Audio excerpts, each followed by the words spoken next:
همه چی آماده کردم. نگاه نینجا شده صوفیا، بعدیش همین نینجا شده آدم عادی.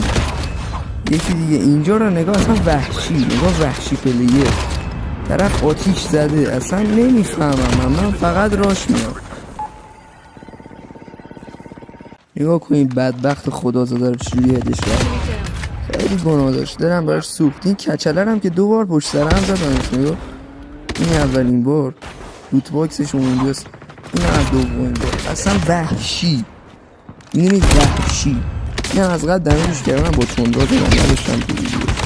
اینجا هم که بعدش زانکش میشم، ولی اینو نگاه این که این ویدیو رو ببینی سیزن آپدیت شده و دیگه وان شات نمیکنه. چیز نگاه اصلا وان شات با این شاتگان جدیده. بگو کی میتونه بزنه ها؟ یه لایک رو بزن دیگه.